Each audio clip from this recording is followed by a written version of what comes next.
So what do you fit into, an XL these days? It's an XL. Okay, all right. You might be heading towards a large, you never know. You never know. And so you've lost, 100 pounds, you've done this war on carbs, you've tried different things. It's really cool, right? So you've hit different spectrums of your fitness where you've shot to lift 1,000 pounds and now you're trying to walk and do different types of activities every day.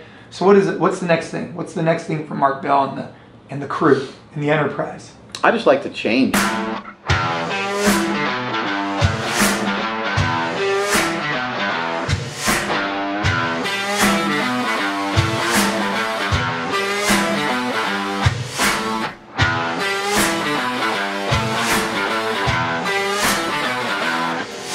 Days in front of the devil's maze. It's a good world going bad.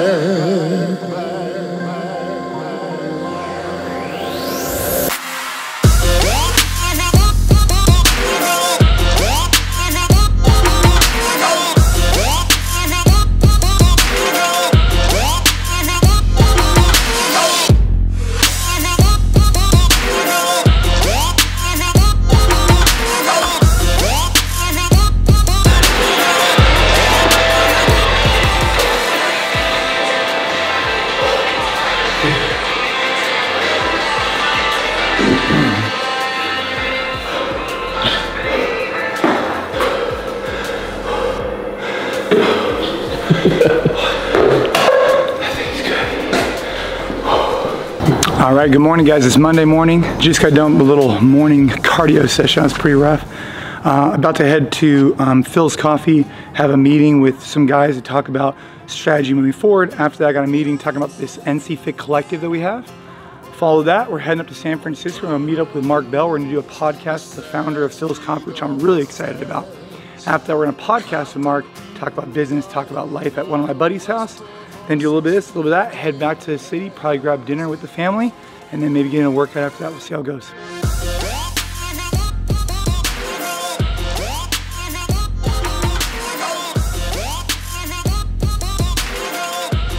Every day I know I'm gonna have to go in there and probably have to wait in line. Not only am I waiting in line, but to actually get the cup of coffee takes approximately, I don't know, 8 to 10 minutes, right? Mm-hmm. So whereas if you go to Starbucks, it's much quicker, totally different model, and they charge a premium for this. But I think they get away with it because, or I know they get away with it because they have good customer service. You could tell that they really take their time in creating it. It's kind of like almost like art. And when you taste it, the flavor is very powerful. And so the coffee is just different. The coffee is better than Starbucks. But it's different. It's more like it's almost like like in beer how microbreweries became more popular. It's almost like there's these smaller it's like a micro roaster. Micro roaster, right? And they're becoming more popular, like Blue Bottle, Philz, etc. It's almost the same as the fitness industry, where you have like the 24-hour fitness, which is kind of like a standard, gym setting. Starbucks, very standard. They do a good job, but then you have like these more boutique gym locations and that are really popping up and doing well right now. I say it's the same thing with beer, and it's the same thing with coffee. Mm-hmm. You know what Philz does is that, it's pretty unique, is that when they give you the coffee, they'll say, go ahead and try it. If you don't like it, I can adjust it for you. Make sure it's perfect. Yeah. Yep. And you know what? I mean, I've been to Philz a number of times where sometimes they make it a little bit too creamy for my taste because I'm a little bit particular. Because I always say like, hey, I want a dash. Sometimes they go a little bit too much, and they'll just make a new one. They don't question it. They don't seem upset to make another one. It's like, okay, no problem. Yeah. All good. That's one of those like customers always right perspective, which I'm a big fan of. Welcome to our newest location here in Campbell, California. A couple months ago, we put one out on our new Mountain View location, which was a 2-floor model. This is our single-floor model. Learned a lot about it on the process. Signed the lease about 2 months ago. Took about 50 days to build this location out. And let's see kind of where we were and where we're going, right? Back in the day, we opened up kind of spray paint graffiti on the walls, 1,500 square feet. This location behind me is 4,000 square feet. So not massive, not huge. The Mountain View one we showed was 6,000 square feet. This one, the build out cost is roughly, with equipment, 120, 130 grand, give or take. Let's see what it looks like and let's see what the business model is.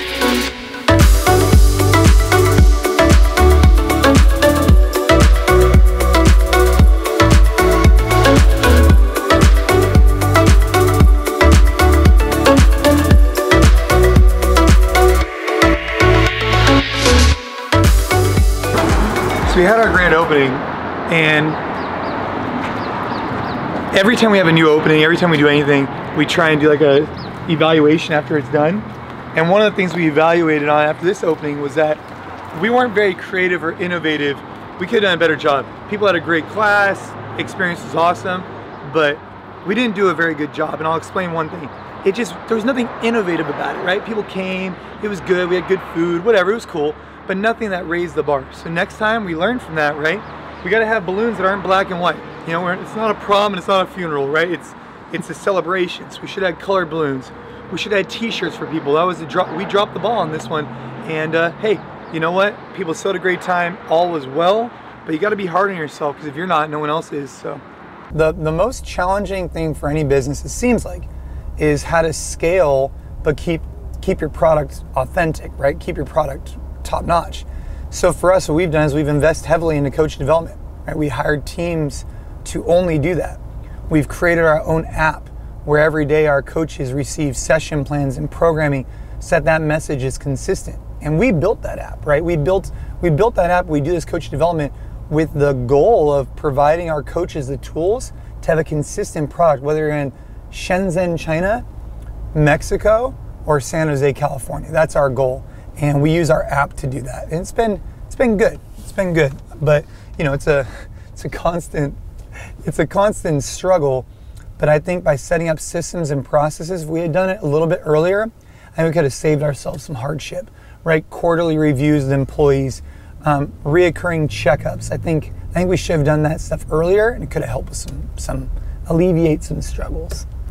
I'm gonna do a 10-minute EMOM. All right. 15 minute. But it's not gonna be hard. I got jeans on. Jeans? Yeah, it's gonna be bench press. All right. And bench press and bent over row.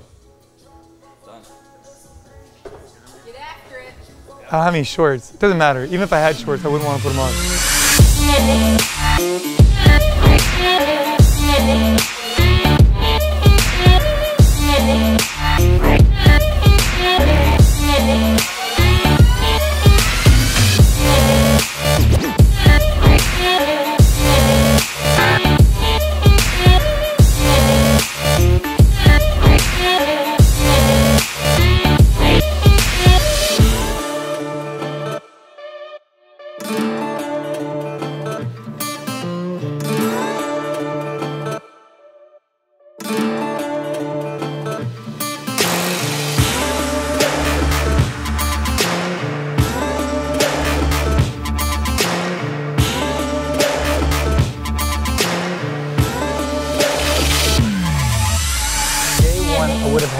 From, let's just say a class is 60 minutes. So we have 30-minute, 45-minute, and 60-minute classes.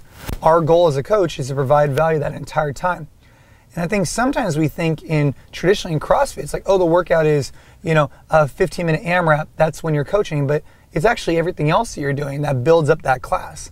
And so for me, if I could do it over again, from the moment we started this gym 10 years ago, I wish I would have provided every coach an in-depth session plan, so that this way, you know, we could have more consistency throughout the entire class, not just the workout. You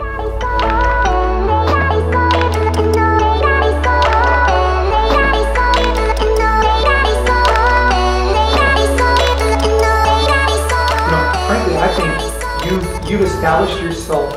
You know, I think it's like you, Blue Bottle. There's a few other options that are similar-ish. But I think you guys are the industry leader at this time. There's a couple of parts to the vision. If you quantify the vision for the next decade is like one store 1,000 times, right? So one store 1,000 times is we carry the personalization in cup to each store we design for the community.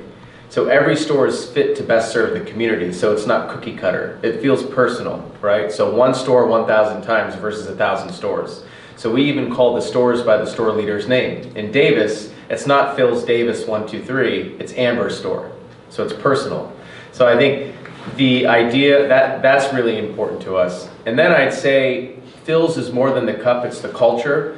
And the community is not just the customer, it's the team. So we take great care in the type of people we hire. It's very rigorous actually. Like we hire baristas like Google would hire engineers. We take great care in making sure we choose not the resume, but the right character in the people because we can train them on the coffee. It's just super cool, down to earth.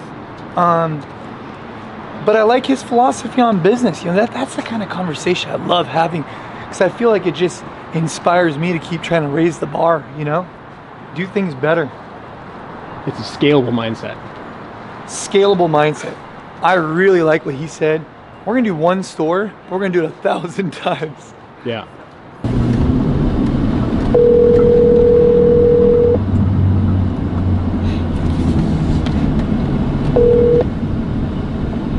Hold on. Hello? Yo, what's up? So we were driving in the car and we have our vlog filmer with us. Yeah. And I got Molly here. Oh, Molly. What up, bro? And then I was like, you know who appreciates a good vlog post? Jason. Of course. Of course. How can I? Let me call Jason real quick, and so he can be in the vlog. I want to be in the vlog, and you could be in our vlog. How's the baby, Molly? The baby's good. He's getting a little bit bigger. I'm 30 weeks now, so he's coming in hot, but I'm doing good. Very good. Well, hey, are you coming to regionals? 'Cause I'm looking forward to seeing you, or is that too close to your... I'll be there. I'm not due till the middle of July, so I'll be there. Did you see event number 1, the triple threes? Remember the triple threes? Oh yeah, the double under whatever, right? Right? Where you didn't pee your pants. No, I didn't pee my pants, but I did that. No, you did that. Yeah, I had a good time on that one. That was tough. I got off the double under and rower really well. All right, ladies. Well, have a great day, and it was good chatting with you. Okay, happy birthday, Jaime. Happy birthday. Thank you. Bye. Bye.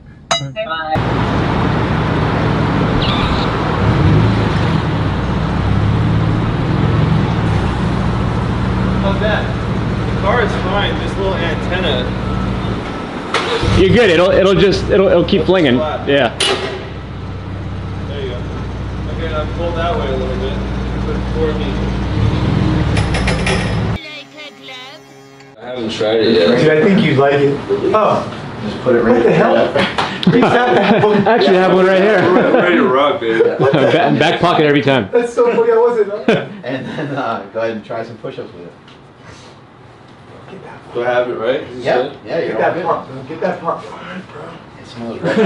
Oh, look at that, easy money. Oh, bro, this is good. So yeah, it just takes away, some of the stress from the elbows and shoulders, and there's a lot of people that really struggle with push-ups. Yeah, I could do like 100 of these with It this. feels. What I want to try with this AMRAP, right, is like doing it a little bit different of a podcast where people know ahead of time what they're getting themselves into, right? So like it's a 20-minute AMRAP, it's a 30-minute AMRAP, so that they could set like a clock on where they're driving to and know they can listen to the whole thing.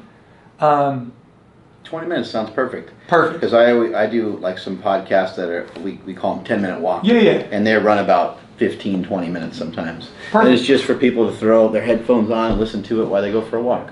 Deal. Good. All right, so Mark, you're going to be able to be our guinea pig here, for lack of a better term. I have this methodology I talk about a lot, which is the AMRAP mentality, something I try and incorporate in my life. And as of recently, I've thought about starting a podcast where I just have cool conversations with great people, similar to what you do, but I want to set it against the clock, kind of keep us accountable for a time frame. And so I'd like you to be our first guinea pig. I'm going to start a clock. We have a 20-minute AMRAP, meaning as many words as we can get in the 20 minutes, whatever it is. And I want to talk to you about one thing in particular, which is, you're an entrepreneur. You run a very successful business. A lot of people know that, but perhaps don't understand how successful it is. It's very successful. You're able to provide for your family, right? You have 2 children, wonderful wife that you've known for a long time. And obviously you like to maintain your fitness. And so my question for you, let's talk about it for 20 minutes. I'm going to start the clock, is how do you balance all of it? So in 3, 2, 1, and let's go, 20 minutes. So how do you balance business, family, fitness? I think if you want to be great at something, I think that you're going to lose balance at some point. I'm definitely guilty of that. I've lost balance many times in my life. There can be some positives to not being balanced, and there could be some negatives to it. The positives are that you stay focused in on the task at hand, the goal. Squat 1,000 pounds, bench press 800 pounds, and over a period of time you get to scratch those things off the list. I remember a conversation at one of your gyms, and you pointed to one of your, you pointed to a picture on the wall. And it was a picture you winning the CrossFit Games, and you're like, man, that was such a great time. And your wife had a completely different memory of that, right? Yep. And my wife would be the same if I pointed back, hey, babe, remember I squatted that 1,080, how great that day was? And she'd be like, you know, we made a lot of sacrifices as a family for me to do some of those things. This is a good way to describe it. In 2014 or 15, I earned the right to compete at the CrossFit Games through all the hard work I was doing. And so when I went out there, I was able to, you know, wear a wristband that said earned, that, you know, I earned the right to be there through all the dedication I put in. But today, I could show up at the games, but I haven't earned the right to be there. Not only have I not qualified, but I also haven't been putting in the work. And so when I get out there, I could tell myself I deserve to be out there as much as I want.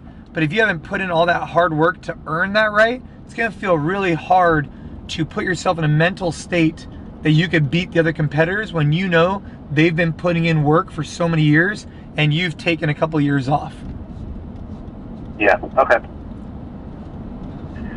Okay, yeah, so I'll expand on that section a few chapters back a little bit just to explain that. I don't think we have to spend a ton of time on it since so much of that is explained by the other steps in AMRAP. Yeah, so I've done 2 jiu-jitsu competitions. The last one was very, you know, very eye-opening. You know, like we were talking about, the perceived versus earned confidence. You know, you know, this guy was legit, and I've been training and I've been working hard, but I haven't been training for a decade in this art. I haven't been wrestling like him for so long. This guy's walking in, earning the right to feel confident, because he's been doing it for so long that he's put in hours and hours of dedication. You can talk about that with anything, whether it be CrossFit Games, whatever it may be. I earned the right to be good, you know, to have the confidence at the CrossFit Games, but I probably haven't put in enough time and effort into this jiu-jitsu to go in there and feel the same way. And I knew that, and he knew that. Kaden, Ava. Yeah.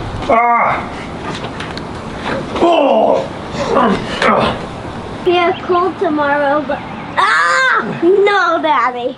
Don't even think about putting me in there.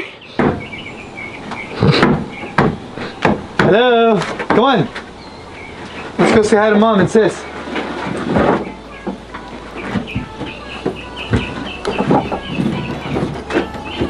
No, leave that, bud. Come on. Come on, jump to me. Alright, let's go. You're getting so strong.